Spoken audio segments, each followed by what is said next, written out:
All right. Wake up and think clearly. You like that? Yeah. Okay. So here we go. Why do we need to wake up? Because we're asleep, obviously. And, and why do we need to think clearly? We don't need to. Oh, It's not mandatory. There's no universal law that says that we have to wake up. As a matter of fact, look at all the millions of people that live life like, duh. hmm. Yeah, it's not a mandatory thing.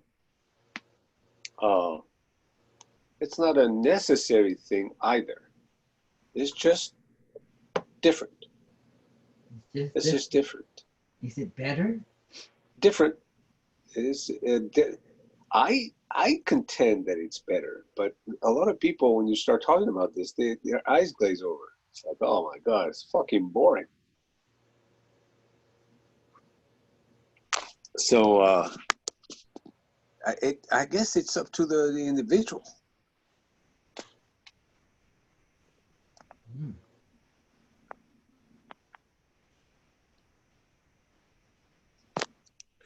So yeah, it's almost a bias or a preference. Um,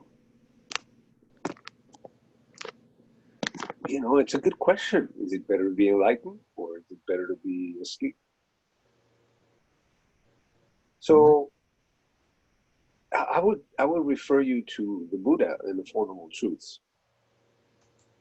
You know, uh, look around you, and do you see happy people?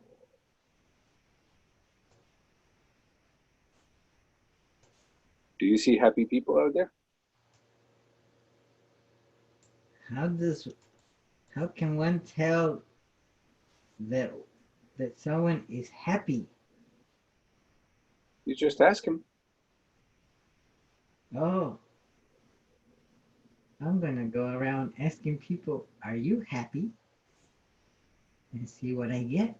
Right? Oh, and I'll video record them and then put it on my YouTube channel, Buddhism for Happiness. Huh? Somebody knocking on the door. Who could it be? Let's see. Huh? It says David Norton is waiting in the waiting room. I'll admit him right now. Admit. Mm. David Norton is in the house. David Norton, how are you? Unmute yourself with yes. I don't know Yeah, how. I'm unmuted now. What does it Good take? morning, David. Hey, Luis. Good morning, David. How are you folks doing today? Doing Great. great. It's Saturday. I ain't Yeah. working. You're Oh, working wow. today? I ain't working. Oh, you're not working. Okay. What's wrong with you? How can we fix you if you're not Yeah. working? Talk to me on Monday. You'll see. That's another day, right, Luis? That's right. That David, So are what are is we you correct. talking are about you today? working?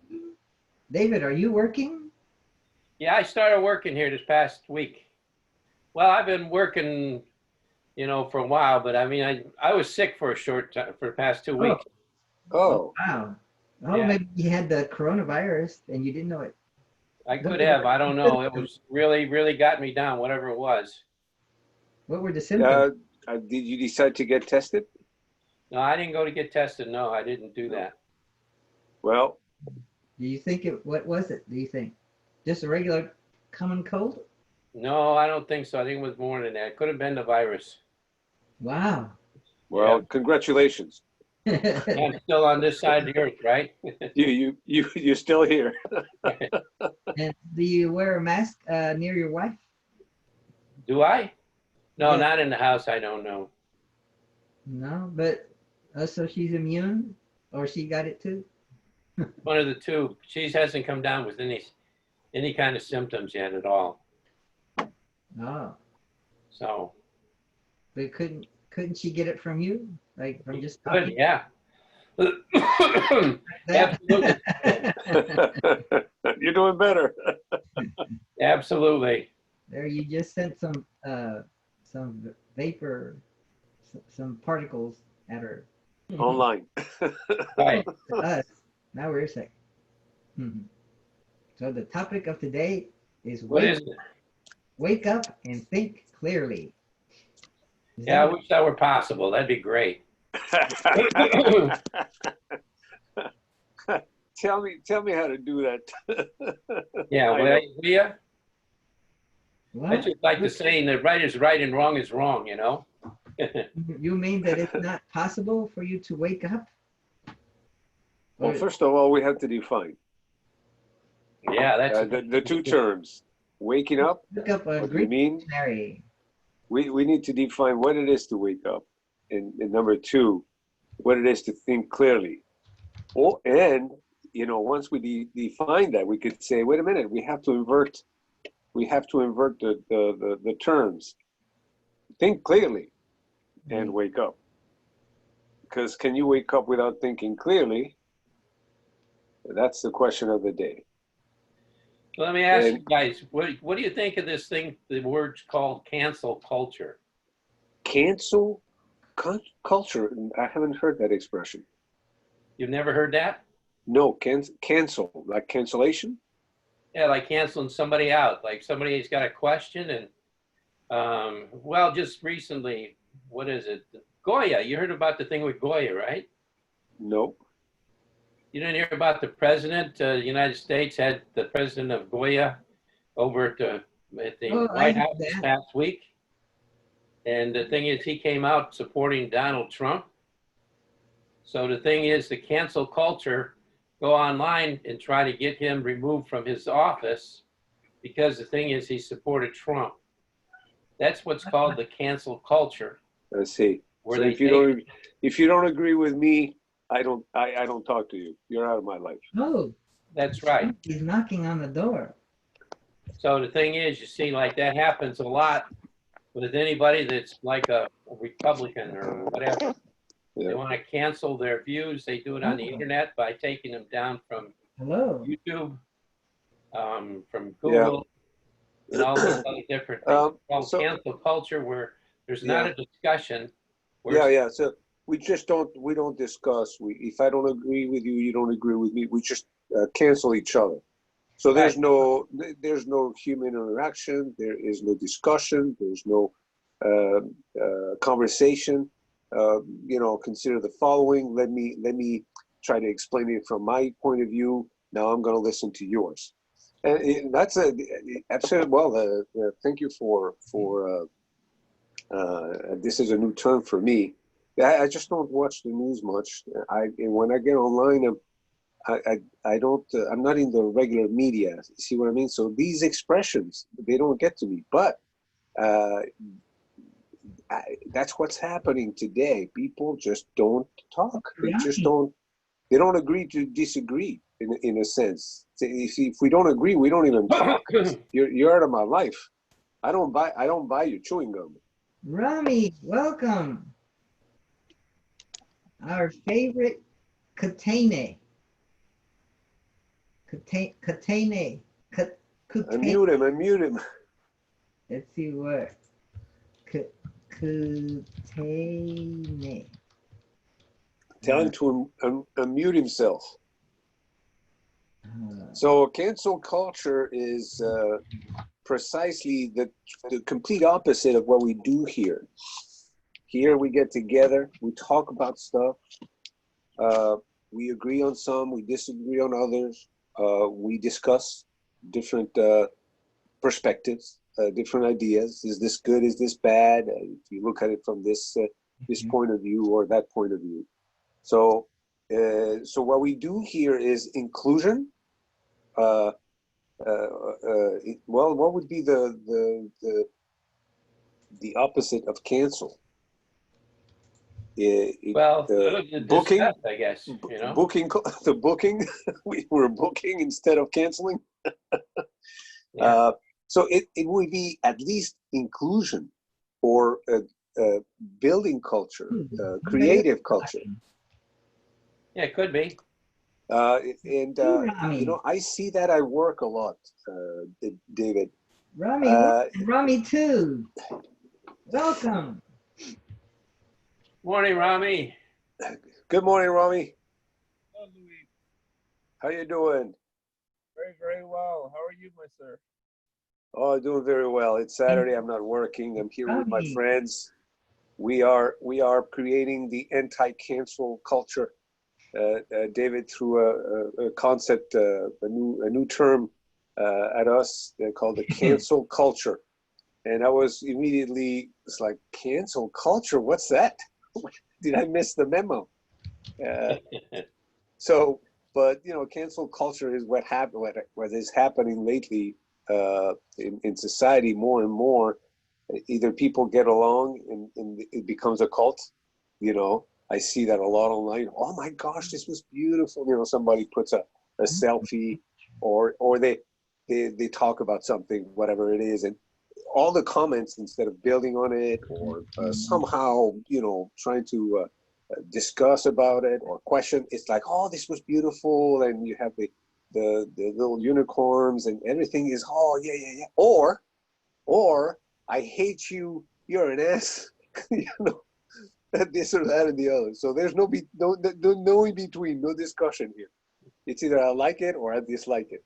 And so David has this cancel culture is prevalent everywhere, and the more people are nervous, exacerbated by life, which is now very difficult because everybody's going paranoid, schizo, or completely, you know, crazy, and people losing their work. We don't have income. It's just, the government says we have a lot of money to throw at you, no problem. Then nobody shows up. It's like, the more things get difficult, the more people get into this talk to the hand.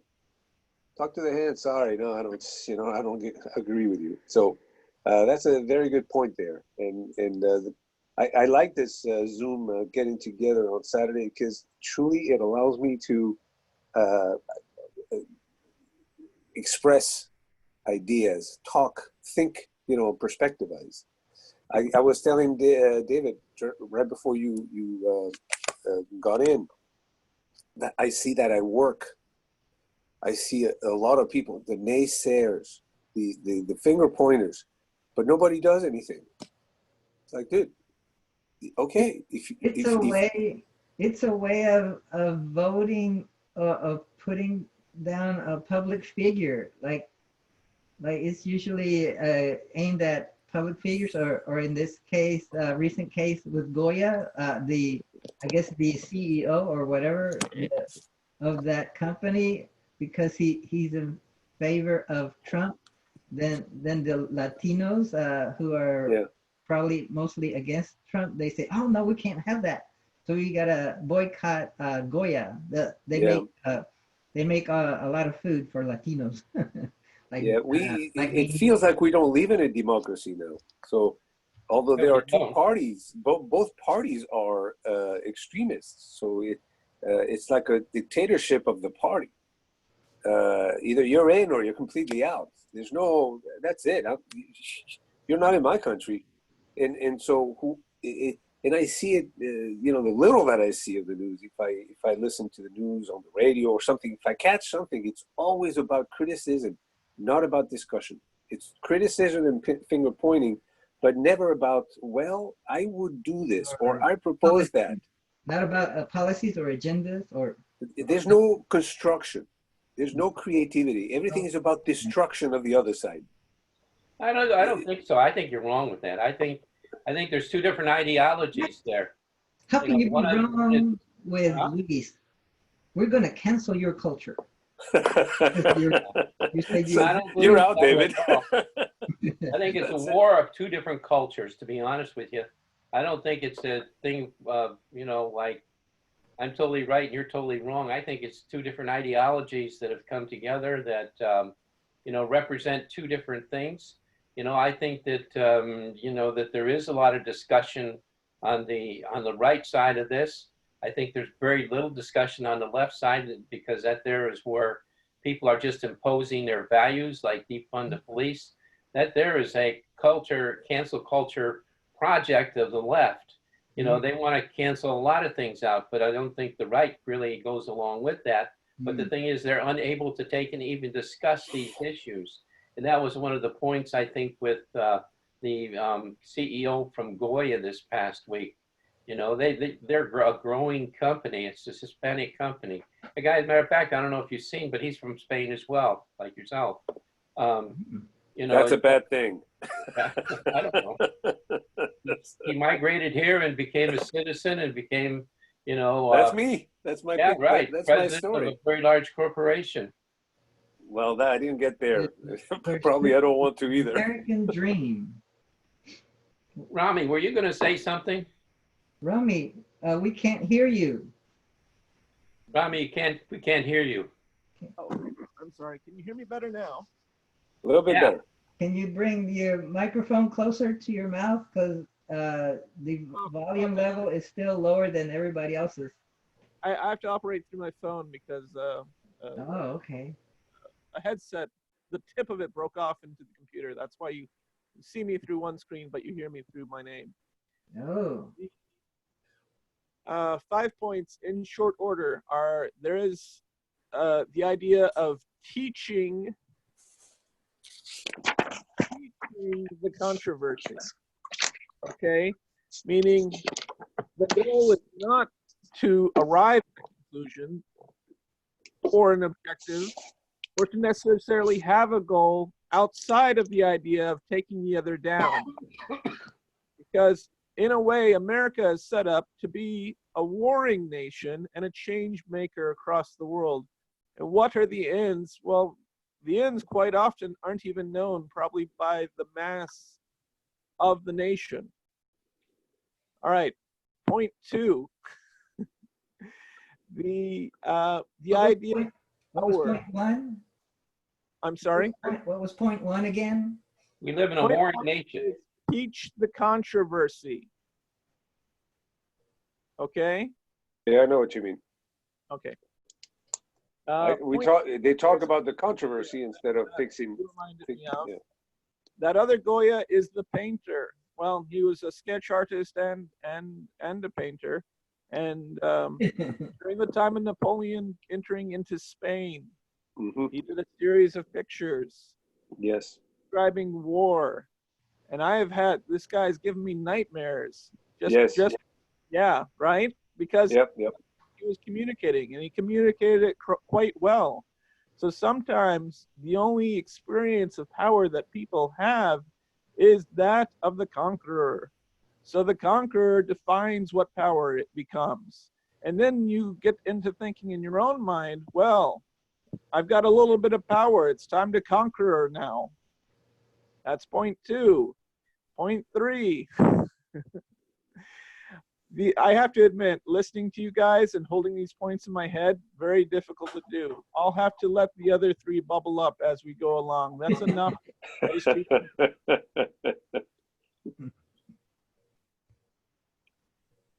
So point one was kind of like cancel culture that doesn't offer a solution, just wants to knock down anybody that doesn't sound good to them.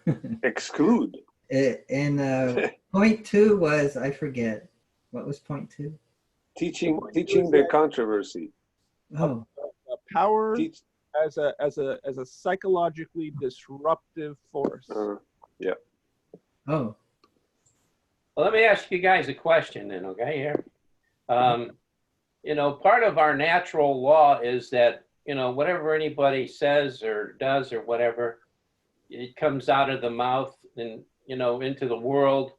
And then whatever it may be is something that always comes back to each of us, whether we like it or not. It may be something good, it may be something bad. But no matter what, this is a principle that is part of our human nature that seems to exist in everybody. You know, so my question is, what happens with the, say, idea of cancel culture, which has been already thrown out? What's the return value of that particular words? I have an answer for you. Okay. The return is the reductivist nature. Is a So, what? the reductivist nature. We don't know where players, let's say political players, are going to come from. They may, quite frankly, bubble up by way of a natural process. But the reductivist nature clears the field in order for them to come and assume power. Yeah, but my question is regarding this cancel culture. The more I've looked at it this past week, the more I've come to realize that cancel culture is not a political thing.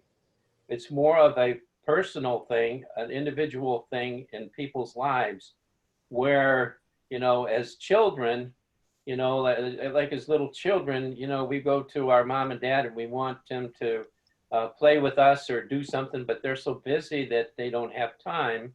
So they cancel out that moment by saying something that, well, just a little bit, come back here, son or daughter, and, you know, we'll take and discuss that. And the thing is, what they've actually done is canceled out that enthusiasm or that whatever for that particular person.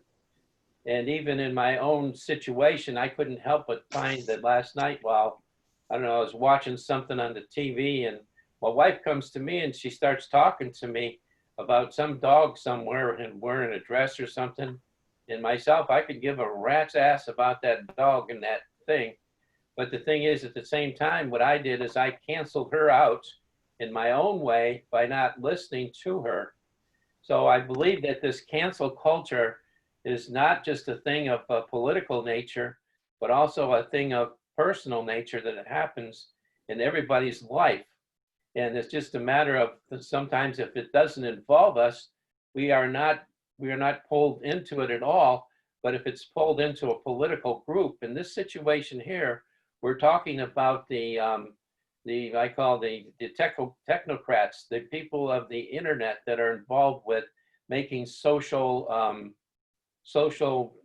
rules and things of that nature, where something is just not accepted at all, and they've done the culture of the internet does everything that it can to take and destroy whatever that may be. For instance, the idea of defunding the police. You know, they want to cancel out the police department. There's no discussion whatsoever. So the thing is, you have groups and protests and people doing that sort of thing. Now, the thing is, they relate all this to single people, which is a deflection on the reality of what's happening. Where while it's all Trump's fault, it's all, you know, the Antifa's fault. It's all somebody's fault. And the thing is, what happens is they get enough support that these ideals become reality, and then whatever it is they're trying to cancel out is canceled out. You know, you see that when they're toppling down statues. What they're doing is they're taking and doing the same thing. They're taking culture and they're canceling it out when they destroy any kind of statue, even any kind of a person's name. But the only thing is you can't take that, but only to a certain point. Like when you start taking Robert E. Lee, I mean, we have a road here called Lee Road. That probably was named after Robert E. Lee. So what are they going to do? Change the road now to what? You know, I mean, the thing is, where do you take this to an end? George Washington. What are you going to do with the name Washington now? Because it's related to George Washington. Are you going to take and just eliminate that word from society? That's what it seems to me the cancel culture is attempting to do.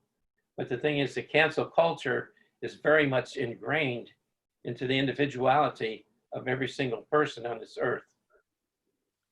Two responses. One is a single sentence. That sentence is, thinking is the process of the elimination of irrelevancies.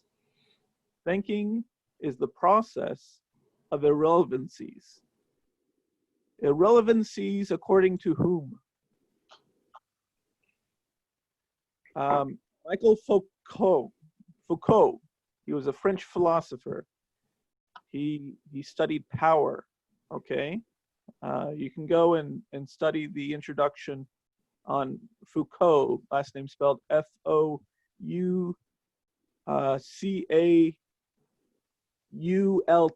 Foucault. What Foucault said was that people operate within frameworks, and you lay these frameworks over almost like bars. You lay them over your perception of everything that you take into yourself. And what those frameworks do is block out the things that don't apply to that particular point of view. Now you could have let's say a Republican point of view and a Democratic point of view, and each could be blind. Absolutely, like their mind might perceive little bits and gaps of it, but their framework prevents them from considering what the other perspective is seeing. And what that collectively does for the entire body politic is in effect keep the sides warring with each other, because remember, war, and this is Bourne. His name was Randolph Bourne, and he died during the 1918-19 flu pandemic. Bourne says war is the power of the state. So whoever is the set of opportunists who may or may not play that role, determining which way not only the state moves, but society in general may move, are always the ones who are able to take their own frame and say, okay, let's influence you over here, and let's influence you over there. Because what is it? The one-eyed man is king amongst the blind.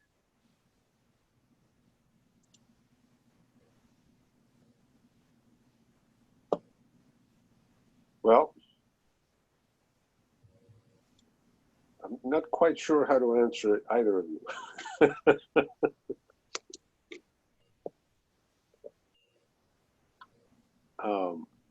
Are you guys still there? Yeah, I'm still here. Yeah. In the exclusion culture, in the cancel culture, everything becomes a conflict because there's no discussion. So it's either for or against, but never in between.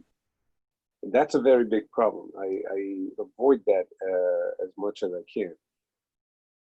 So do you think that may be encouraged by social media when you go on Facebook and they take and say, well, do you like this or do you dislike that?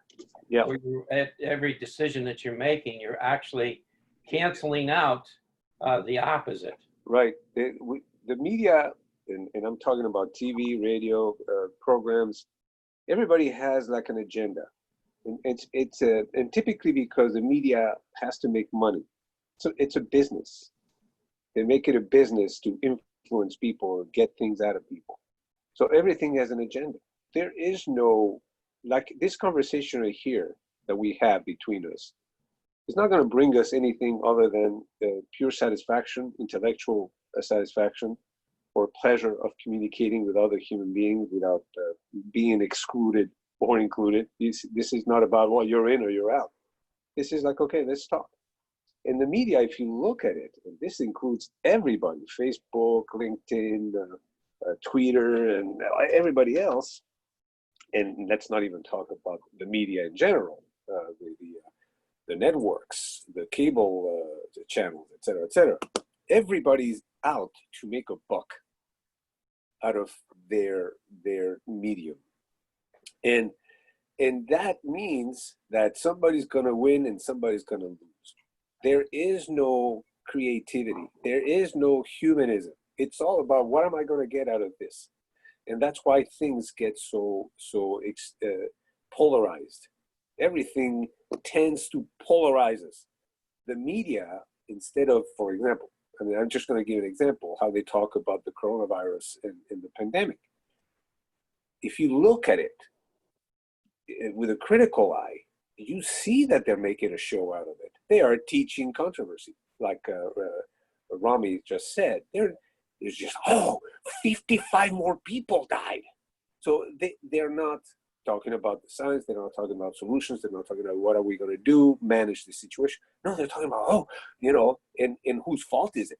And because, we in America did it so wrong, and the guys in Sweden, half the people don't even know where Sweden is, but hey, they did it very well based on numbers that God knows where they got them from. So what I analyze from the media and the social media is that everything is about polarization instead of bringing people together in a discussion, not only in a discussion, but in a rational, logical discussion about facts and building stuff. How do we manage things better? How do we fix this problem? No, it's all about, I have this problem and fuck the other guy, defund this guy, refund that one, etc., etc. Everything is a conflict. Everything is a big deal instead of having an intelligent conversation. That's what I see all around me. And I even see it the way people drive. People are driving very, very crazy lately. I have never seen anything like this. Yeah, as a matter of fact, yesterday I saw an accident right in front of me. The car just flew. It was flying and it was just crazy. Out of nothing. I mean, it was just, I don't know what the hell they were doing behind the wheel, but so this is what I see. And I see it all over the place. Everybody is all uptight. Everybody is like a gun ready to be, with the trigger so oiled that everybody's ready. Everything is a controversy. Everything. Wow, you looked at me wrong. You said this. I don't remember. It's like, relax, everybody. Take it easy. No big deal. That's what I see all around me. Everybody is very uptight. I agree with that. Luigi. I mean, you see it all the time. I see it when I'm driving Lyft or Uber or whatever too, And there's even some kids, because of the games that are out there that they play, that purposely try to get as close to another car as they can when they're passing them or going in front of them or doing whatever. Yeah. And it's basically somewhat of a game. And when the kids do it, but some people do it unknowingly too. Yeah. Because of distraction. Yeah, everybody's a little bit different, but we all are. And this brings me back to the beginning of the conversation. Wake up and think properly. Maybe we need to think properly and then wake up. It's, if not, we're in our own days. We are somehow under a spell. Human beings in general are difficult to get along with, precisely because everybody is out to get something. What is in it for me? And we are rather selfish as a species. Humanism is not prevalent. It's not in the culture. We don't have a culture of enlightenment. We don't have a culture of thought. We don't have a culture of rationality and creation and working together. No, everything now is destruction and tension and conflict, exclusion, canceling out other people so we can get what we want. It's sad, but that's the way it is. And I don't think it's a sign of today's society. I think society has been much like that from the very beginning. Before it was not so apparent because there was no social media. If you lived in a village, you did not know what the hell was going on in the village 3 miles down the road. Did you know? I got another question for y'all. Do you think it's part of human nature for the human essence to explore nature's events? Say, for instance, in this situation, we're sort of exploring the idea of cancel culture. Did you understand the question? Yeah, the human being is naturally curious. We want to investigate. We want to investigate stuff. As a matter of fact, one of the existential problems of the human being is that we want to know, but we can't. We don't take the time to think clearly. We don't take the time to study. We don't take the time to ponder, to get the facts, to discuss with other people that thought about this problem before us. And we all are curious. We want to know what the hell's going on. We want to know why we're here. There's no reason for it, but we still want to know, why was I born? I mean, who put me here? Who's in charge of this? Like in the movie Close Encounters of the Third Kind, they start drilling with questions. The guy says, "Who the hell is in charge here? What the hell is going on?" That's the way we feel about life in general. But if we don't have the facts, if we don't study it, if we don't become scientific in a way, in studying the reality as it is, we are liable to mistake its nature and the reason for things. And this again takes me back to the original question of this Zoom session, which is wake up and think straight, or think straight and then wake up to the nature of things, to the what it is about, what is life about. Yes, the topic of this meeting, I call it "Wake Up and Think Clearly," and that happens to be the name of the podcast that I created to throw these talks into it as episodes. So this will be on the podcast "Wake Up and Think Clearly," and you can find it on Spotify. You're starting to sound like a broadcaster. Yeah, right, huh? Hello, Mike. Welcome, Mike M. How's your beard today? Good morning. Good morning, Mike. Jairo. Good morning. And your bandana, is that does that bandana work for It does. I'm on my bike. like And when you go into the Publix or whatever, Kroger? What do you have over there for shop? Well, no, I have that too, but It's another item, a mask. this is good morning, everyone. I'm enjoying the conversation. I'll let everyone continue here. I'm just listening right now. How you doing, Mike? Looks good out there. Look at that. Nice and sunny. The background, trees. That's beautiful. I think Rami has his hand up there.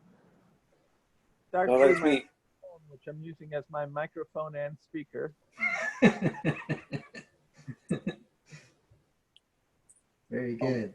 I have to ask you, Louis, because I sent you two rather pointed challenges in the Zoom this past week since the last time we had one of these. I'm wondering if you'd had a chance to look at them and review. I'm afraid I have not. So point me in the right direction or ask me the questions right up. Well, you would have to be logged into Zoom. I think I would have to pop out. Oh, video okay, on my computer. to be able to gain access to them. I Hold on a second. Was that through the chat? Or was that... Yes, it was through the chat. Hold on. All right. Well, I'm going to look for that, but in the meantime, everybody can talk. Or in the Zoom have some kind of notifications that stay on even after you log down. Yeah. I guess You have to be logged in, of course, first. In Zoom.us, right? No, actually, I'm referring to within the app itself. It also has a chat feature. Oh, here we go. Oh, you found it. Yes, I missed these memos. It's under memos. So this is back on the 6th of 5 days ago. By focusing on labor, jobs, or capital, tools the question of land or natural resources. Yeah, you started discussing this about the natural resources, taxing the use of natural resources. It's a complicated conundrum. Labor theory, value, problem, effective. Yes. Yeah.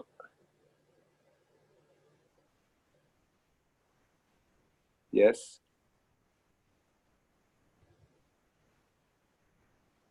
Is that part of Georgism to tax the use of natural resources?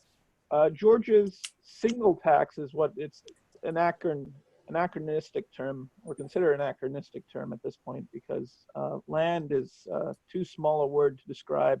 I tend to use the word natural resources. But his idea was a single tax upon the unimproved value of land. That would be the basis of all of revenue for government at any level. And by that way, you would remove the perversions of a tax structure that literally discourages work. Yeah. Is there any land left out there that I can take over? Even Yes, if I have to pay tax? That's a you know, but right now, if I look at the whole of the United States of America, there is no land I can take over, even if I were to be taxed for its use. In certain states, there are actual homestead. You can register for a homestead and pick it up for a ridiculous amount of money. Like let's say you go to Montana, you could purchase a land title for $100 an acre. Yeah, I'm sure they would like to do that in the Sahara Desert. So come over here, buy 5 acres of Sahara Desert, and pay me some money, and then you do whatever the hell you want with it. But then if you buy it, then you could drill for oil, and then would you be taxed for that use of the land? Or right? That's the most excellent question. Fred Boldberry, who's a professor out of California of economics and computer science, he's written quite a bit about this. And in his article, Pure Geoism, he states that all of mankind are equal inheritors of natural resources. In a way, Georgism is the final word on the idea that all are created equal. Because if all are created equal, and mankind is the dominant species on the planet, then the best expression of that equality is essentially to recognize each of us are co-heirs of the fortune which is bestowed unto us, which is natural resources. Yeah. So you find that already in the United States in the form of the Alaska Permanent Fund, wherein every citizen of the state of Alaska receives a dividend of oil revenues. Holy, I'm going to Alaska. Does it include animals? Well, do you eat animals? Or otherwise benefit from them?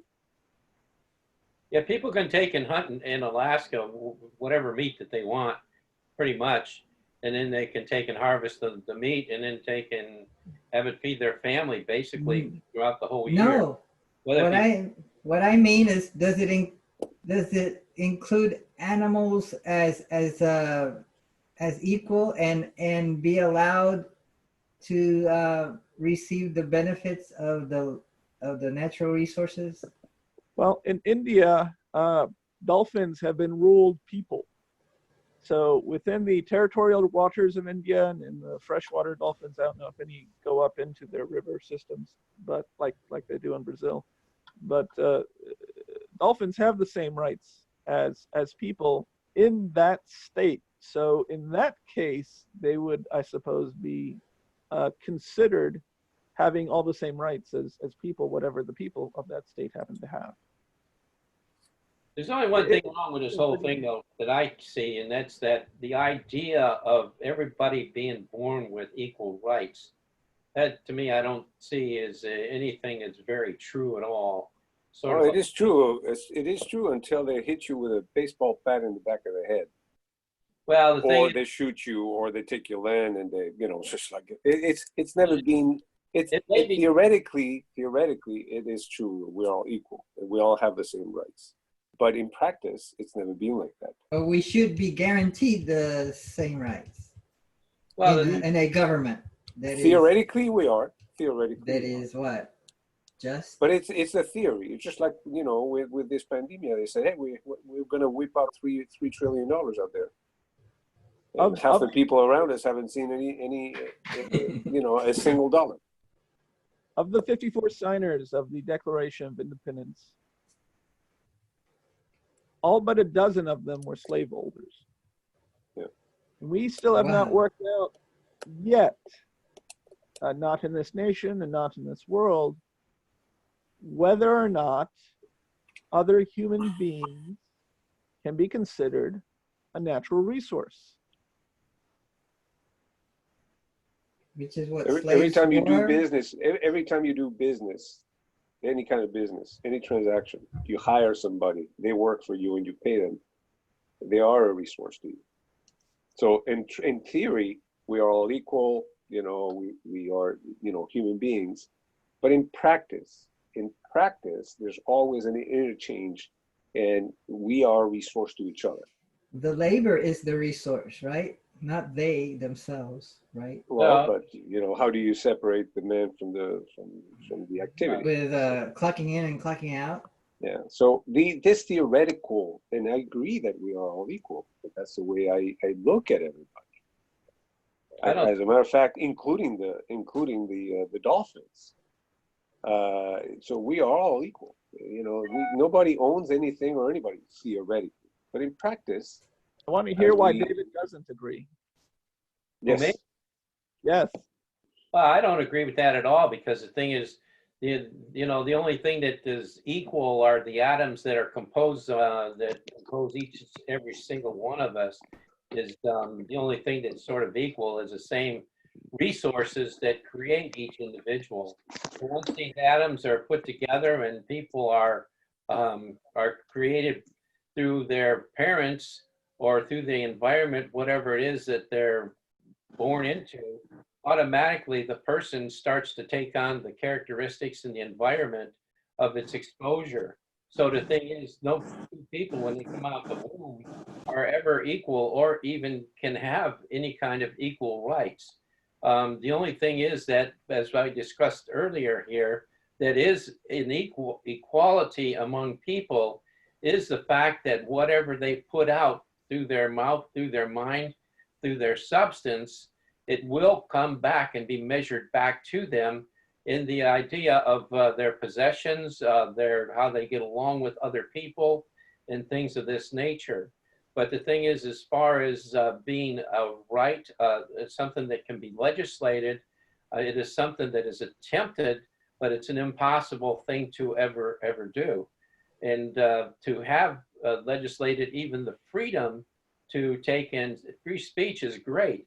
But the only thing is, what's happening now is we no longer have, we have free speech, but we don't have free thought, because of what's happening with the what is it, the cancel culture, whatever you want to call it. They impose their views upon other people so that they no longer can think freely, because if you think in a certain direction, then you're not going to be successful. It's not going to be profitable for your own resource. So therefore, you have to take and make changes in order to take and become part of the other person's resources. And without that, you know, there is no freedom. There's no freedom in that at all. Let's delve into the nature of man, and let me offer two shortcuts so that we don't have to spend too much time, any more than necessary, because we could spend weeks on that topic. The first shortcut I want to offer is the idea of the difference between equality of outcome and equality of opportunity. I think most, even far-right conservatives, would say that equality of opportunity is an ideal worth pursuing. Equality of opportunity. Now, we may not all be born in the same way with the same privileges, and I think that one of the attacks that many are recognizing is the fact that I think there are certain forces that are trying to convince people that their rights are but privileges. okay? Because if they're only privileges, that means they can be removed from the people holding them. The other thing I wanted to mention, and I hope my brain can recall it. No, I cannot, not yet. So I'm going to be quiet and let others talk for a while. Let me interject here regarding the theoretical equality of all human beings, all animals. Let's talk about if all humans are equal, why don't we include mosquitoes in there? But the theoretical equality of all human beings and the practical inequality of life. That's when I talk about knowledge, I always talk about two kinds of knowledge: the conventional knowledge and the non-conventional knowledge. Conventional knowledge is the practical knowledge, how you brush your teeth, what you eat for breakfast, how you take a shower, if you take a shower, how you drive on I-4, et cetera, et cetera. That's the conventional, how you work, what you learn, what you know, how do you get along with the people at the office or at home or the neighbors. That's conventional knowledge. If you save for your retirement, all kinds of, the day-to-day life. That's conventional knowledge. And then there's the non-conventional knowledge, which has a lot to do with the conventional, but from a perspective of, eternity, infinity, the nature of things versus things themselves, et cetera, et cetera, et cetera. It's the same thing that we can talk about in the equality, the theoretical, in this case would be transcendental, the non-conventional equality of human beings versus the day-to-day real life conventional inequality, because I was born of a poor father, or I went to a good school or I went to a bad school or whatever. And the discussion about the inequality of humans in the conventional realm is what, in a way, we need to discuss and say, well, it is what it is. We can only manage. How do we manage the obvious inequality, that exists between human beings? What do we do about the guy in Somalia that lives surrounded by pirates? Or what do we do about a poor guy in West Virginia that doesn't know how to read and he's surrounded by meth guys? What do we do about that? The problem is incredibly complicated. Incredibly complicated. How do we fix all these inequalities? I think that it's more simple than the complication that people are trying to put onto it. Just as I said from the beginning, with one of my questions, and that question and that resource doesn't change at all, that a person puts out different things that come to their being, and then they get back, okay, whatever that is will come back to them. To me, I think it might be very simple to take and create some kind of a form of teaching that would apply to each individual in regards to this, that could be adopted into different types of environments. Because the thing is, what somebody puts out maybe in Somalia, is not going to, the thing is the basic may be the same as what is here, okay, and what comes back is going to be the same as what is here, but there are going to be factors there that are going to take and influence it. And the thing is, I think that it would be easy to take and sort of identify these factors, to take and have it so that people could take and understand, no matter where they are, to be unconscious, number one, conscious of the fact that they're responsible for the things that they say, and then to see the result of it coming back to them. Because the thing is, if you can't take and see the result coming back to you, the thing is, everything that you're putting out is just, a haze or it's blindness to other people because they have no idea of what you're saying. And this happens through communication groups like this of some nature. But I think that it can be created to where you can have some kind of a form or understanding of using this for an example, you know, just like you use the word black or say the word defund the police. You know, oh, hey, that's a great word. It's something great to throw out there. What's it going to do? I mean, that's the part that needs to be talked about. What are the problems? Is the fact that defunding the police that there can be something fixed to make things better by doing that? Okay, now let's take and start questioning the issues of that and have that be an open forum where people can take and discuss and come to answers. Now, to me, that there is the only thing that is a possibility of solution for anything. Because if we understand that what we put out is going to come back to us, it helps us to control the environment that we live in, you know? So I think that it is possible to do this, but it has to be through some kind of a structure of questions and answers. And the thing is, the answers and the conclusions are not going to be the same, because you're going to find a diverse understanding of the conclusions of what's going to be thrown out.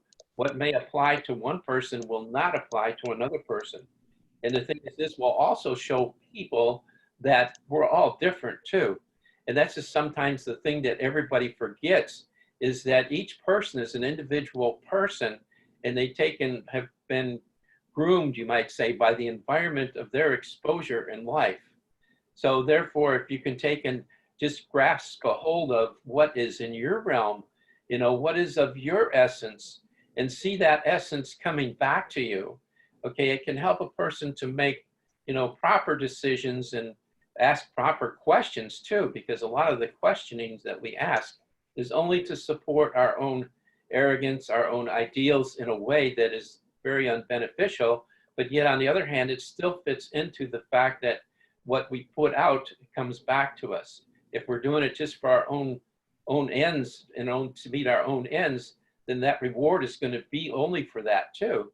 So, you know, I think it is something that can be worked with. I think it's something that can be, you know, used to help everybody understand. If they understand that one little simple concept, that, you know, what you put out is going to come back to you. Now, the thing is, you can go into the philosophers, and all these philosophers have one or another quotes regarding this, you know. Okay, Mike. This is a great conversation. Thanks. And wow. You know, the same country that brought you the hula hoop, rock and roll, leading the world, I believe, in DUIs and imprisoning their people and a lot of other good and weird stuff. We also handle and are handling this virus miserably. The world itself in general is, you know, we're a funny animal, and a mixed bag of problems and solutions, and we're an awkward ape, very silly. I'm reminded of some of the funny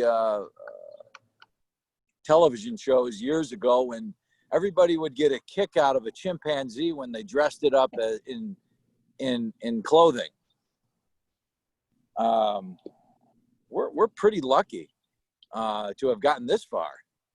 And my God, how many of us are on this poor planet, and how the fact that we're just stumbling along here. You know, how do we treat the sick? What are we doing with water? How are we treating our children? Basic family questions here, tribal questions. I think these basic questions, they need to be asked. And in some areas, we're doing a pretty good job. In other areas, we're doing a miserable job. We're an awkward group here. And You know, I could go on and on as far as equality is concerned, but it certainly is a game. And some people know how to play the game very well. Some people don't even know it is a game as far as this life thing. Yep. We talked about, I think a couple of days ago, disillusionment or ignorance of what's going on here. I don't even know what's going on most of the time. I mean, I was talking with a friend December 14th, 1986 at about 7:30 in the morning in Chicago. It was my birthday. I was in high school, and I was handed a present that was wrapped in tinfoil. It ended up being liquid acid that somebody had made, and there was a lot of it in there. It wasn't just a small, it was a lot. By about noon, I remember exclaiming somewhere inside of the school, "What the hell are we doing here?" What the hell's going on?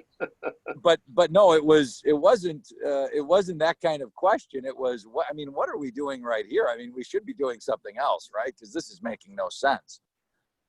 And I bring that up as a joke because the question is, I mean, what are we doing? Take a step right now and ask ourselves those basic questions. What am I doing on an individual level right now? And that is the question, absolutely, Mike. Because we can talk about the ills of society, the ills of our government, the ills of the species as a whole. And we should. And we can talk about that. And that's journalism. You brought up media, yeah. But I know journalists. My sister was an editor for 30 years. She's now working for some company writing public relations about their product because nobody buys newspapers anymore. Right.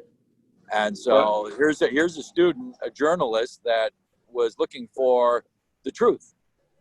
Yeah. Which is what journalists do. Yeah. They try to find that truth. And so I agree with you. You asked a question there. I hope you do. Let me interrupt you for a second. You said something important, but there's a difference between saying, what are we doing here? And what am I doing here? And because what are we doing here is such a complex thing, I like to reduce it to what am I doing here? Because, I always joke about this. My main interest is the United States of Lewis. That's where I control, this, I am the POTUS, isn't it I'm the big guy in the United States of Lewis. And in there, I do ask the question, what am I doing here? Who am I? What's going on? So I try to legislate and enforce laws within my own forum to play the game that you just talked about. So to me, if I answer those questions appropriately, what am I doing here? Because at the end of the day, I can only hold myself accountable for what I think, how I think, my intentions, what I do and what I say, or what I do not do, or what I do not say. And then I observe the outside world, which in the end is like a big soccer field for me to play in. I'm thrown into the field and I'm supposed to play out there. Nobody asked my permission to throw me in there. I was thrown into the soccer field and go ahead and play ball. And you pay attention or you're going to get kicked in the ass. So to me, I almost bring all the questions back to myself. What am I doing? What am I thinking? How am I dealing with inequality within my own circle? How do I treat myself? How do I treat my wife? How do I treat my kids? How do I treat the people that I am in contact with? I can't do anything about those guys in Somalia. I just can't. So I always bring the question home to myself. What the hell am I doing? What's going on in my mind, in my intentions? What am I doing, saying, et cetera, et cetera? And I hold myself accountable to that. Yes.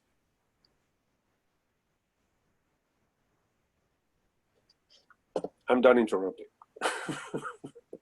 I see your point, and I also there's also a great deal of frustration that people want change, and they want change.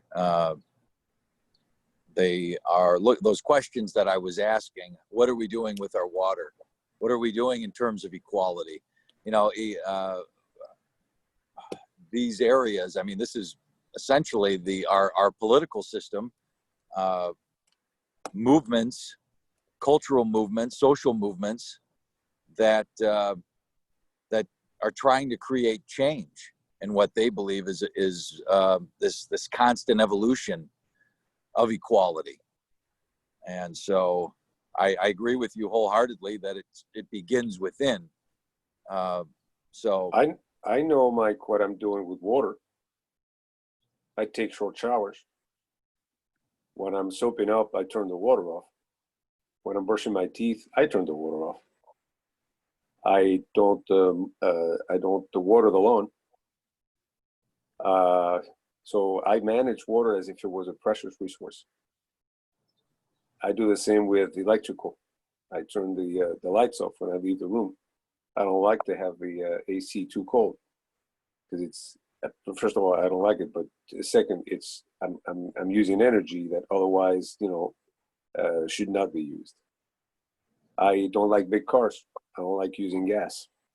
I try to use the least gas possible. I don't go around cruising. So all those questions I answer to myself, but according to myself. Now, what are we doing about it? I see a lot of craziness out there. People want change, but they don't want to change. That's the problem. People want change, but they don't change themselves.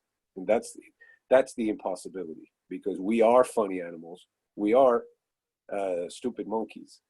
And as a collective, we suck. We suck big time. And I think we're going to continue sucking until we disappear from this planet. Individually, though, we do have an option to do all those things, for ourselves, by ourselves, within ourselves.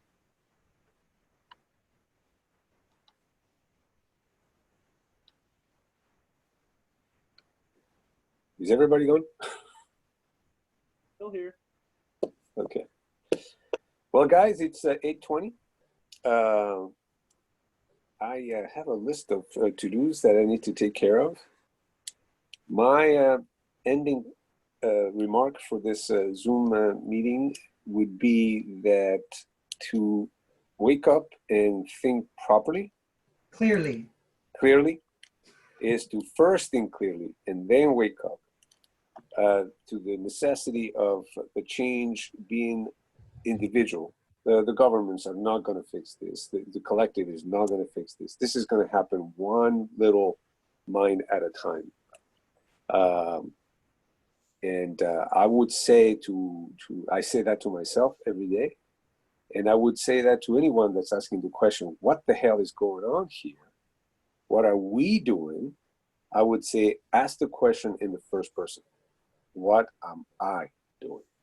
Very true. And then you can hold yourself liable. You can hold yourself responsible for what you do, how you do it, what you don't do. And at the end of the day, you can go to bed and go, and I was a good boy today. I turned the water off. I turned the thing there. I did not buy that big truck.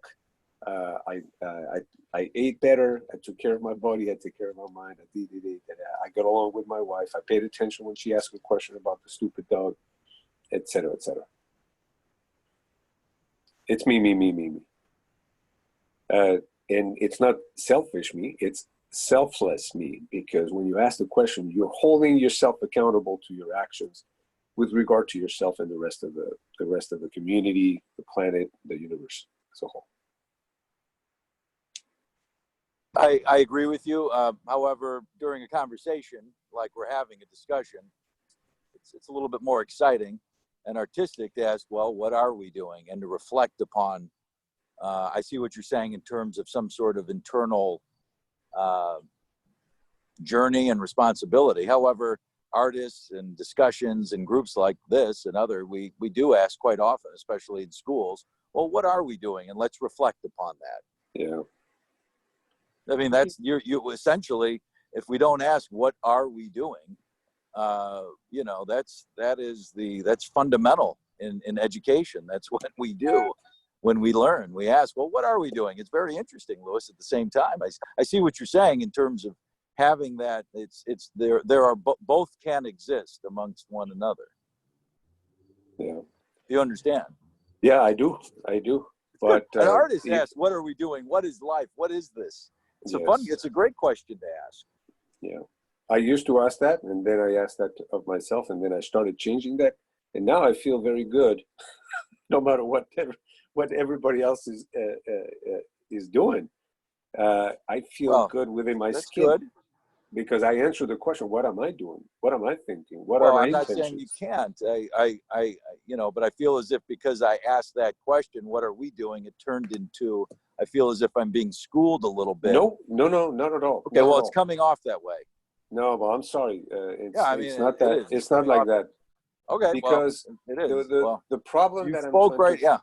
Yeah. What I'm trying to express here, Mike, is that effectively, the collective problem is unsolvable by the individual, unless every individual gets the memo and they start doing, and then the collective problem is taken care of. And that's where I feel it is almost counterproductive, because I forget about me and I look at the collective and I go, this sucks. This sucks. And I get depressed. I get traumatized. I get PTSD just looking at humanity as a whole, where I have no control. I have to remind myself what Epictetus said is like, hey, dude, it's not what's going on out there, is what you make of it, how you react to it. Because if not, I would be just as stressed out and unhappy as the rest of humanity. It's a good point. Thank you. Thank you. We talk, very often, Mike, and typically my answers are always about, knowing oneself, and then we can interact with the crazy out there, which is made of people that don't look into themselves. They don't know what's going on, and they just, and governments, unfortunately, they just don't know how to fix that. They don't know how to deal with the collective problems, much less with the individual problems.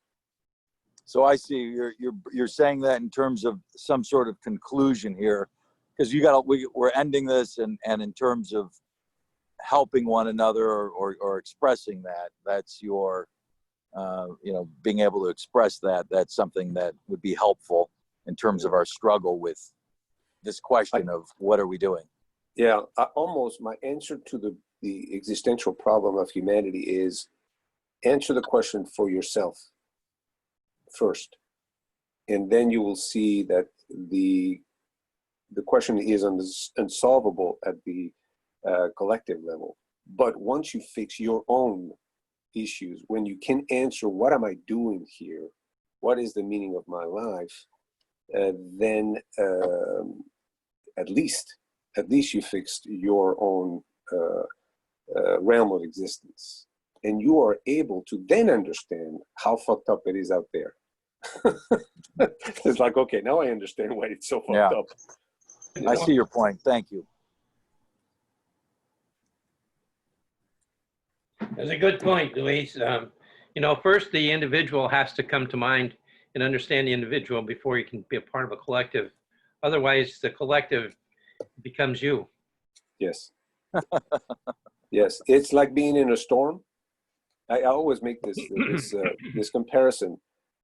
You guys know that I spend a lot of time thinking about the Four Noble Truths, the three characteristics. These Eastern philosophical ideas to assuage the mind, just to give peace inside of oneself. And it's like being in a storm. The collective is a storm, a big flipping storm, waves coming from one end to the other, and the ship is our body, our physical body, and then inside the ship is the captain, which is our mind, Let's put it, in a way. And body mind is one thing. So there's no captain without ship. There's no ship without captain. But basically, the life, as it says in the Four Noble Truth, is a fucking mess. And we all agree that it's a mess out there. On the individual level, on the collective level, et cetera, et cetera. So each mind is a ship at sea, in a tempestuous sea, with storms, inequalities, problems. There's just a disaster, a big Vietnam. And it is possible for a mind to look at it and go, okay, it's a storm, it's fucked up. I understand why, because now I understand myself. When we understand the human mind, we understand the ills of the collective. And then, you just look, you're not going to fix the storm because you're in the middle of the ocean of humanity, but at least you're able to make sense of it within yourself, within your own realm. Is that a hand raise, Rami? Did you raise your hand, Rami? Yes, thank you, Jairo. There is a different approach that comes about when we move from minds are formed by rules. You could say that they're laws in a way, and the laws of the ocean are different from the laws of the land.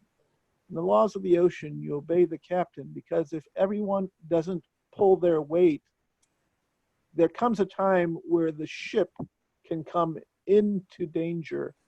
And if someone doesn't do their part, the ship can literally sink, and then all can be lost. That is the law of the ocean. The law of the land is different. And when the storm hits the boat or the ship at sea, that's a much more tenuous situation than when the hurricane ventures over the land. When the hurricane ventures over the land, yes, you're in the storm, but you're on land. And if you're on high enough land, or if you're on land that's far enough back, the storm does not impact you in such an existential way. So the rules are different. People are freer. They can say, well, I don't want to listen to the captain anymore. I'm going to go off and do my own thing for a while, and that's just okay. Under the law of the land, then the mind has a place to build shelter, to create a space where it doesn't matter if there's a level 3 hurricane going on outside. I'm safe and sound here in my home, made of block, with a roof that covers me, and maybe I'll have to replace some shingles, but I know that I'm okay. My family's okay. My pets are okay. If I've got a garage, then I don't worry about the hail that's coming down and destroying the value of my vehicle. Those are not issues anymore. And when they're not issues anymore, then people can literally come together in a room and do nothing but say nothing for an hour unless the spirit moves one of them to move. I say that specifically because that is the story of Quakers. Quakers came to this country and they sought to form a way. And in fact, if you read the Constitution of the state of Pennsylvania from the year 1701, what you'll see are several ideas that then later come back and get echoed in the foundational documents, in parts of the Articles of Confederation, within the Constitution of the United States of America. These are ideas formed in meeting houses amongst societies of friends. And even today, even though the Quakers was a movement that came out of the Christian sect of religiosity, you can have Jewish Quakers, you can have Muslim Quakers. The idea that the most powerful ideas come from people coming together and maybe not even saying anything at all, but who are committed to coming together on a regular basis just to see what might be spoken.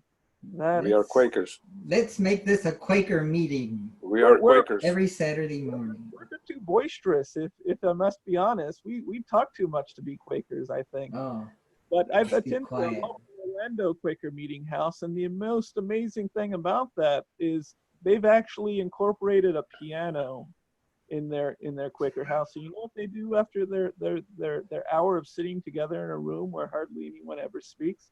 They actually sing songs. They're liberal Quakers. Yeah, I'd say so. Have you been to the one downtown off of, what is it, Highland? Yes, that's the one I've been to a couple times now. Me too. I've gone, years ago, I went there a couple, 3 times. I find them one of the most interesting, if not, probably one of the most favorable type of practices of Christianity. Wasn't They were Nixon very a very Quaker? influential. I'm sorry, Jairo, go ahead. Wasn't Nixon a Quaker? As was Eisenhower. Wow. They were influential in the protocol of meetings. A lot of 12-step programs emulated that type of conversation, Right. of equality among one another, and allowing the Spirit to, if you will, guide the conversation and collectively create union among that Right. group. Right. One of the interesting things, and I think this applies to Christianity in general, and it's why Christianity is one of the most fragmented religions on earth. If you stop and talk to some of these people afterwards, you'll find out that they are extremely they're people full of spirits and ideas, fighting within the individual in that way. I mean, they're almost reflections of America itself, because there's so many ideas that we come in contact with, and you're either a wild band of bandits, or you're an organized soccer team, and you know, each of us is the coach of our own team in a way, if that is your personality, or if that is your person, I should say, because I think it goes lower than personality. All right, guys. I'm- Well, listen, I need to zoom out. I'm gonna This zoom out was too. this was a great Zoom session. I enjoyed it very much, and I'm looking forward to the next one on Saturday. Have a good And week. yeah, Have a good week. and Rami, I'm going to check this Mustafa Mond from Huxley's Brave New World and see if I'm that, or if I'm the O'Brien from the Orwell 19. I'll send you a link to chapter 17 of Brave New World and save you some time. Yes, my parting comment is that I am the result of a lot of factors. I'm the result of the history of my life, and of course, there's no escaping that. Where I was born, what my family was, what happened to me, the places where I've been. I am the result of all that, and I know that I don't really exist as an entity. I'm just a series of happenings, moments. In transcendental ways, there is no owner to these thoughts or these words. I would agree. We can discuss that in the next one. Do I exist or do I not? See you guys. Everything you said is true except for the word just. Okay.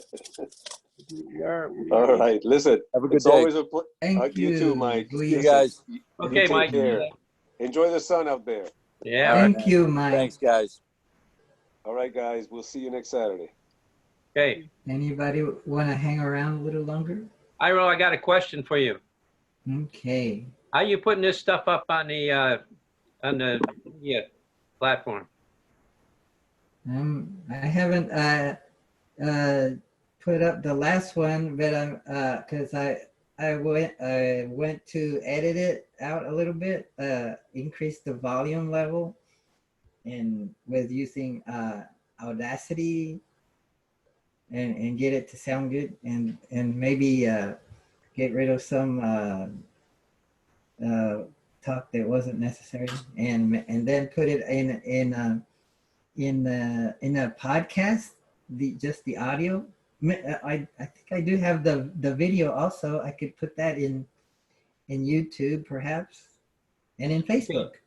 Well, I have a Yeah. problem, you know, like Rami, the other night I took and recorded that meeting that we had on Wednesday night, which I thought was really pretty good. But the only thing is I use iMovie and I did some editing with it. Mm. And the only thing is when I go to upload it to like YouTube or something, the file is so big that for some reason it doesn't transfer. Mm. You guys have any suggestions? Right. Wow. Yep. It does it like say at the end that sorry didn't we weren't able to Right. upload it or something? Yes, that's what happens. Wow. So Maybe that's happened to me but very rarely. Perhaps you could see if you could break it up into split it into two parts and try it again. I don't know. well, that was another thought too, is taking that same file and Making chopping it it up into maybe 10 part minute one, part two, and so or on. something. Yeah, And maybe 10-minute sections. yeah, but I don't know if there's a problem with maybe iMovie and what's the other one? Zoom, you know, by doing that, if there's a problem taking a Zoom video and altering it and then putting it back out on some kind of platform, that there may be an issue with Zoom doing that. And that's what I was Hmm. wondering if anybody might know anything about that. Hmm. Yeah, maybe you could look for some kind of video editing software I have that already. I have that already, Jairo. that I you can can edit my split video, it. I can edit my audio as well. You know, I use GarageBand to edit audio itself, but there's so many different ways I can do it with a Mac. It's unreal to edit this stuff. But the problem is, once I get done with my finished product, that's where I'm having a problem in putting it to the point of, you know, YouTube or someplace where it can make it available to others. Um, you know, I mean, the thing is, I've tried to put it on even on my website, but that doesn't work either because the Hmm. file is too big even to go on to my WordPress Do website. do you have a YouTube channel that you're putting Yeah, it up to? I have two YouTube channels that I have Mm. uploaded videos to before, Oh. which I've had no problem. But for some reason, but these here are very long. They're very long, you know, Could files. it They're huge could, files because could it be most of the my YouTube stuff is like 10 minutes or less. oh, maybe your YouTube channel is limited to 10 minutes. I don't know. Mine Go ahead, isn't. Rami, what's he got to say? Right. So Jairo did this wonderful thing 2 weeks ago. He put up the source material files and also the raw MP4 recordings that you obtain when you do a local recording via Zoom. He put them all up in his OneDrive, which is Microsoft's cloud solution. Oh, I I know could do that that. you're on an Apple computer, David, Yeah. and you may or may not have a OneDrive account, but you certainly have access to an iCloud account, Yeah. which is Apple's equivalent of Microsoft's OneDrive. You may be able to simply place it in your iCloud and then make it publicly shareable. How do you do Uh, that? Well, actually, that is something that's more my wife's domain, as she's professionally supported Apple products before. I'd have to ask her, and then get you that answer, or Okay. research it and send you a link. Do you have an Outlook account or a Hotmail account? No, I don't use them at all. I've been Apple now for over past 10 years. Okay, very good. Your email ends in Gmail, right? Well, I have a Gmail account, yes. I mean, that's my long-standing Gmail account, the Norton.of.David. What do you mean by But that is I also have I have an iCloud account as well. right. The reason why Jairo asked you have Gmail account, that means you have Google services. Google gives you 20 gigs or more of storage. So if that file is, let's say, 2 or 3 gigabytes in size, the MP4 that Zoom gives you at the end of a recording, you may be able to upload that file directly to Google, and making things shareable through Google is extremely easy. Oh, I see. So I could put a link inside of Google. Right. But the website is Drive, ive.google.com, and use the same credentials as you use to log into your Gmail. Right. I'm familiar with it to a point. Mm, very good. Yeah, okay. Well, I'm gonna leave you guys be, and thank you for the information that you provided for everything. It's a great meetup today and good talk. Yes, thank We'll see you you, next week. Now, David. Rami, you're doing a meetup coming up soon, right? Thank you for asking. Yes, this Thursday we're doing 75 years of the bomb. No, We've all grown up with. it's a bomb. Affected our thinking for a number of decades at least. The bomb is the atomic bomb. Right. So what time is that? 7? That's correct. Thursday at 7 p.m. and it's via Google Meet. Right. Oh, I'm not doing my Wednesday night meeting this week. Okay. holding Oh, on. all right. Are you pushing it back into the future, or is it done? Well, I don't know. The thing is, I would like to take and focus more, just like we were talking about today, how, and the thing is, I'm hearing that it comes out in several different ways, this thing where what you put out comes back to you. And like, I'd like to take maybe a word and make that a topic for the evening and look at the various ways that we take and examine it. So this could be it could be more of a focused on a specific item. Then, it seems like sometimes we end up going off on this direction and off in this other direction. And, to have more substance focused on a specific word or phrase and how it works. Now, today it was really sort of interesting in this here conversation to see the different ways that, that one principle of natural law and how everybody uses it, because it was expressed in more than one way today, and how everybody observes it, which I thought was really, really great, But the thing is, to be able to focus upon that and to see that, I think really makes a difference in people's lives. And to talk about it and have different topics on it, and how it really impacts people, I think would be better than to take and, continually go off in this direction or that direction or whatever. Because the important thing for all people is to be able to see and understand things what they're saying and doing, So you're thinking of creating a regular meeting that tackles one particular word or something like that? well, the thing each meeting would take and, be focused on one word or the, ramifications of that word and in life and how it sort of comes back, how it's put out and how it comes back to each one of us. Instead of taking and going off into several different directions, talking about a lot of different philosophies, to have the focus strictly on just on one event, And to see, Very good. huh? Very good. Well, we like this idea of yours, David. okay, that sounds good. I'm going to be gone now. Thank you guys once again for everything. You're surely an encouragement to me.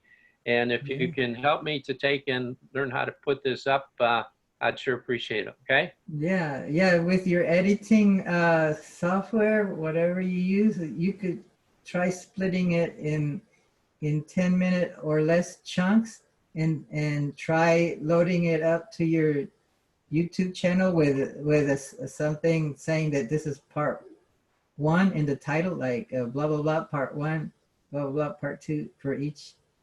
And maybe you could link them that way that when autoplay goes, you could have it so that it goes on to the next one when someone wants to hear it, maybe on a playlist. Right. Well, it could be, that'd be good. Yeah. It could be that it's limiting to 10 minutes. Right. Yeah, because this past Wednesday, I thought was a very, very good audio and videotape that we had. Yeah.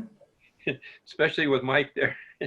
But I'm going to leave you guys go, and we'll talk to you all this next week or within the next meeting. Okay? Bye-bye now. Okay, bye. Thank you. So how are you, Rami? I'm a happy fellow. In fact, I am most happy. You are? It's only a decision away. Did anything happen recently that caused that was a contributing contributing cause Well, towards it didn't the have to happen right away. I just had to realize it. you Things had happen to us, and sometimes our the, realization of the meaning that one can derive from those things comes up sometime later. It could be days, weeks, months, years, perhaps. Um, Hell, was it Hobbes, Thomas Hobbes, who said, "Hell is the truth realized too late."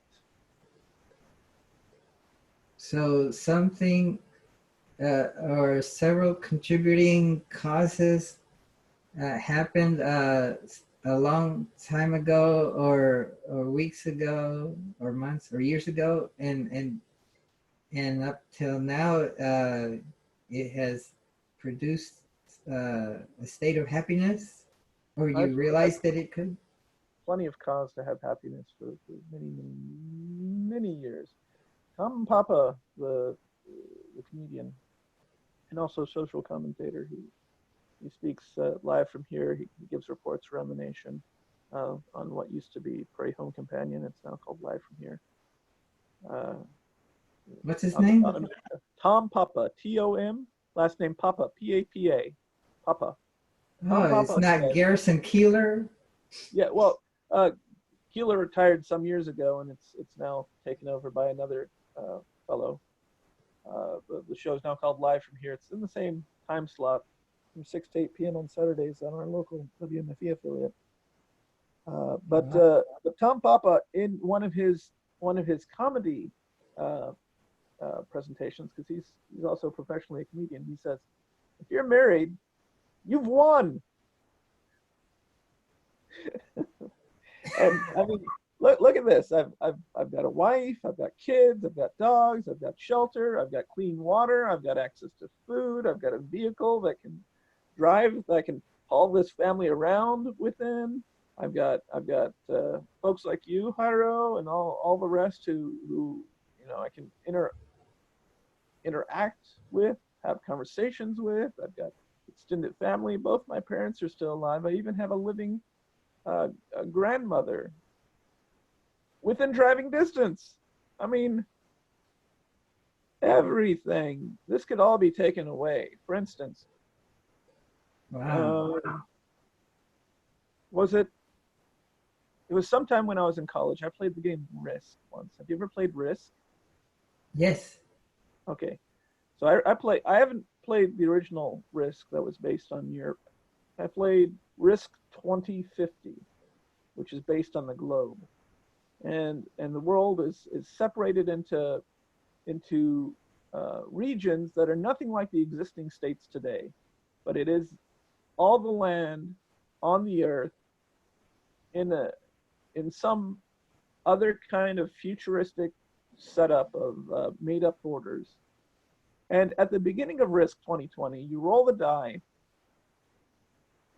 and you place a marker on one of those regions, and that region becomes the no man's land, the section where somewhere prior to the start of the game got nuked.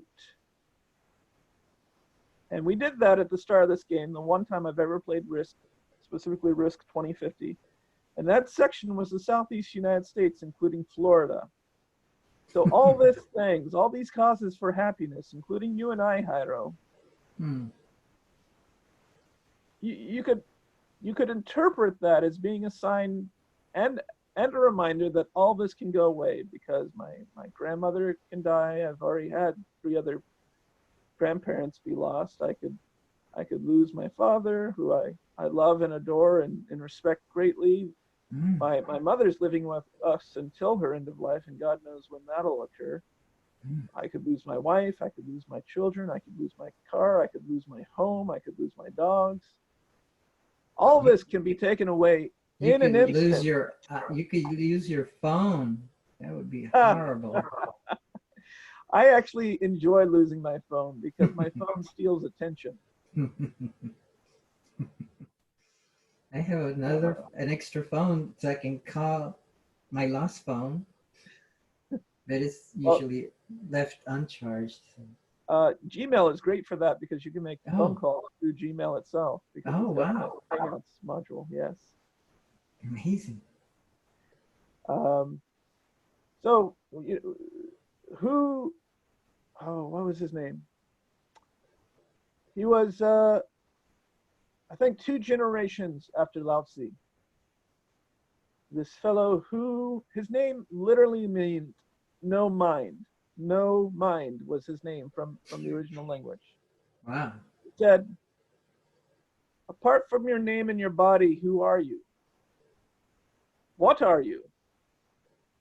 That's the only question you have to consider.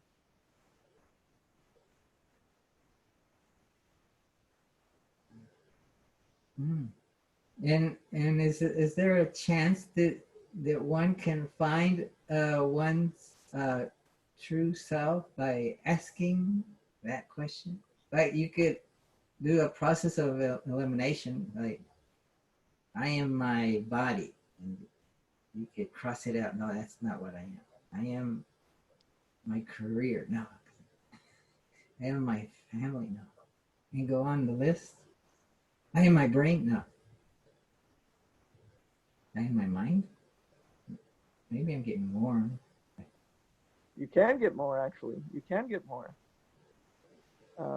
Because minds are made. My mind is creating my mind, Well, sort of, in a way. or mind, or it's I think being you are created. your awareness. I am At least what? I think I am mine. It's a very sort of basic Hindu idea. We are awareness. Awareness. I am Yes. awareness. Yes, because it seems to always be there. What about I am my breath? So if well, we stop I don't breathing, know then that I we am are no our longer. breath. Think about this, because whatever it is, the animating force that exists within a jellyfish, that respirates sea water in and out of its inner and outer layer of cells. That is a form of respiration with jellyfish, just as we have respiration, just as everything that has breath has respiration. In the Hebrew story, God formed man out of dust and clay, so water and the physical things of the earth. And together, these were formed, and then God breathed life through the man's nostrils. Like CPR or something like that. Well, the idea being that life comes from that source. So we know the expression to give up the ghost. If the ghost is the animating force, then that animating force doesn't come from us, and it doesn't remain within the physical portion of us. So we're not that. We're not that either. We're you know, we the breath is a component thereof, and it's a gift. We didn't even ask for it. It just exists there as what enables us to interact with all these other gifts. Hmm. Oxygen, air, Respiration, animation. This is probably and why the energy that comes from oxygen.